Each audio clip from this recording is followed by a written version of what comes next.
wanted to let you know two things before you jump into this video. One, this is filmed a little out of sequence from my last video. So this was actually filmed the week that I extracted honey in mid to late June.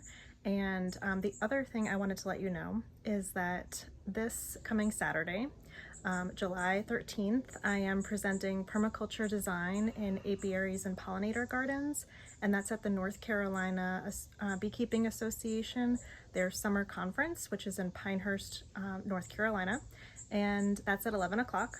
So if you happen to be at the conference, take a peek at the schedule and jump on by to that.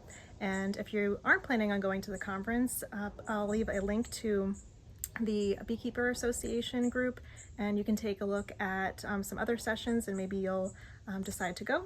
There are sessions Friday and Saturday, and I believe also Thursday before the conference, which is the day I'm hoping this video will post.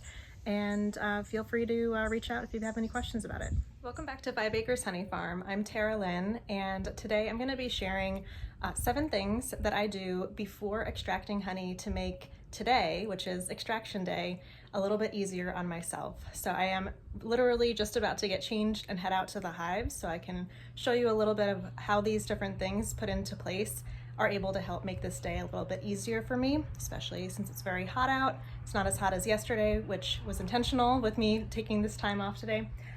However, one of the things that I've done, I mentioned in an earlier video, and that is putting screened inner covers on the hives. So I don't have one right here in front of me to show you, but when we get out to the hives, I'll show you what those look like if you are unfamiliar with them.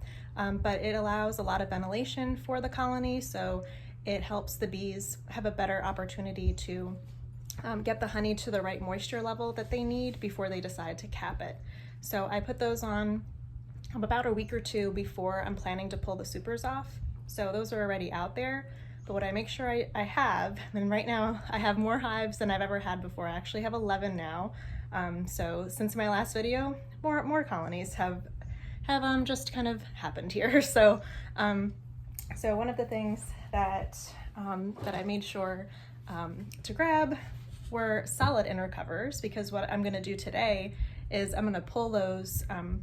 Well, the screened inner covers I'll leave on for right now, but this evening at sunset, when I put the wet supers back on the colonies, I'm going to remove those screened inner covers, and I'm going to put this on, and I'm going to close this back entrance because we are in robbing season. I already saw yesterday when I was moving the honey supers up, the honey frames up, which is my other tip for you.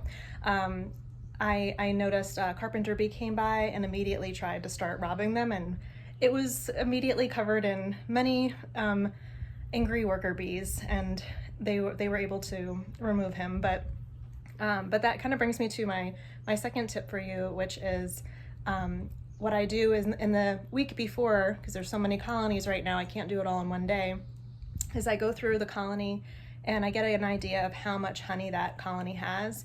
And I only take a third, or most of the times even less, of the honey harvest that they've brought in.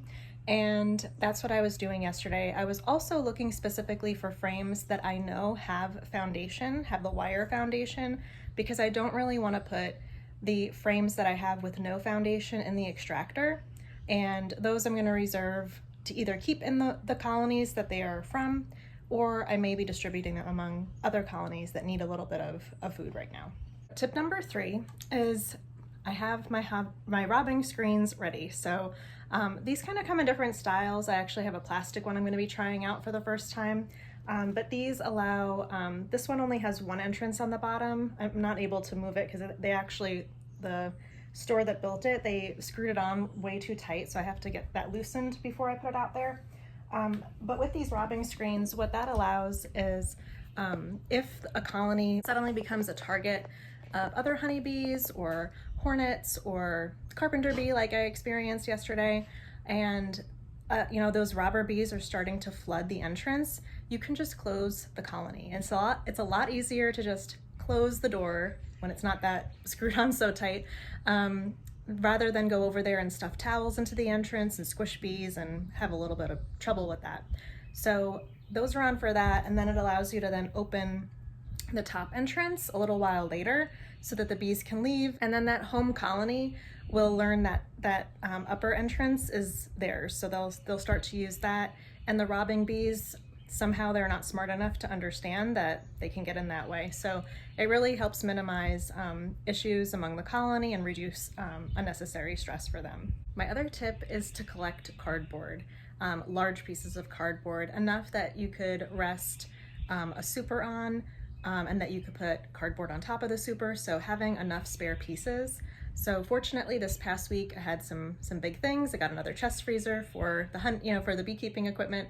And so I have a lot of cardboard, and I was able to trim that down to fit the size of the supers. So I have that right now already laid out in the bed of the truck. So as I pull the supers off the hives, I can put them on the cardboard, and that allows me then to pick that up and bring it in and not have to worry about honey and propolis getting a mess everywhere. I just had to move over here. But my other tip, so I've got, if you have not done an oxalic acid vaporization, this is a little wand that you would put the oxalic acid in the tray and you put it in the colony. In the past year or so, it is now acceptable on a federal level to utilize a vaporization treatment with oxalic acid while you have honey supers on. I just prefer not to do that. So I have that ready because one of the colonies I am definitely doing a treatment first thing tomorrow morning.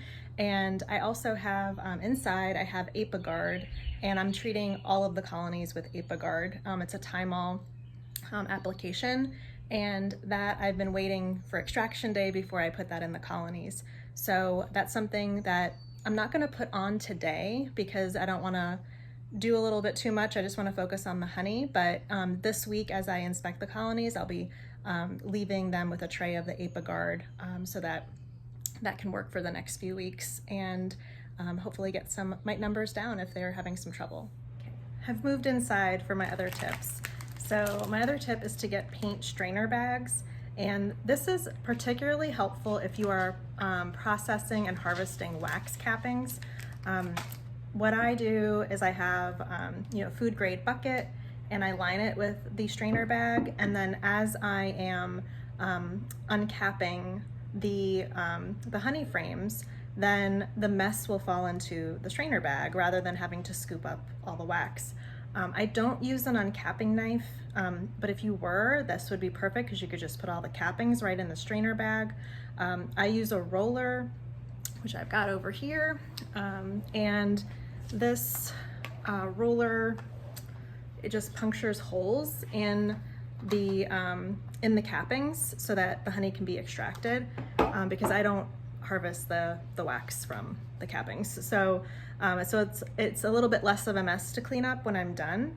But the nice thing if you are harvesting wax is that you can take that strainer bag and hang it up in a tree, and the bees will clean all of the honey off of it. So then you have only the wax that's left, and then you can go through melting it down and filtering it and doing your processing of your wax without having the mess of honey all over it. And my 7th tip for you is to sanitize everything at least 24 hours before.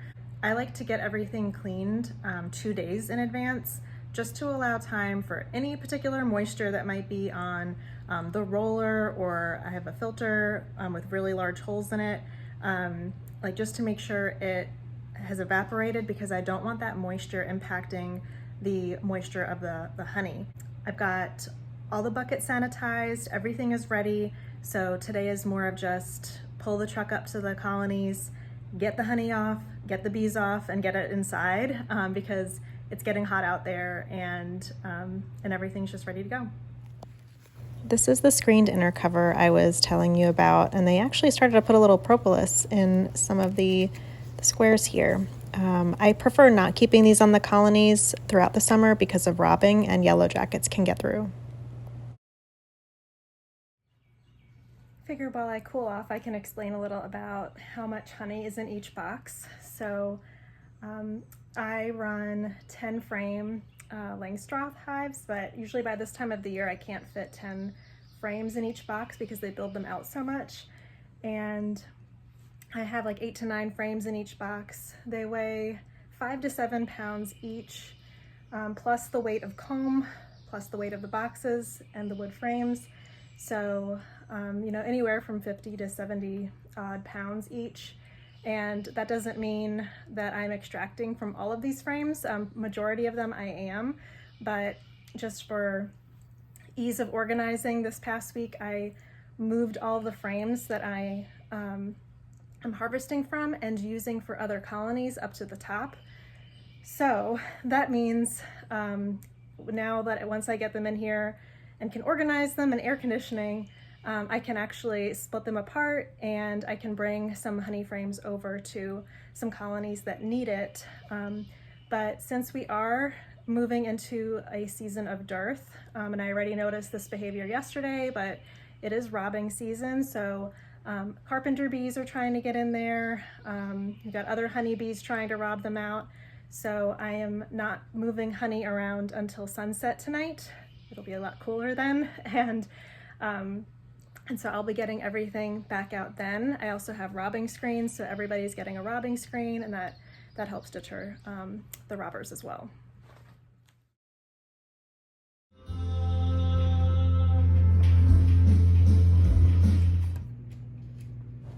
It's time.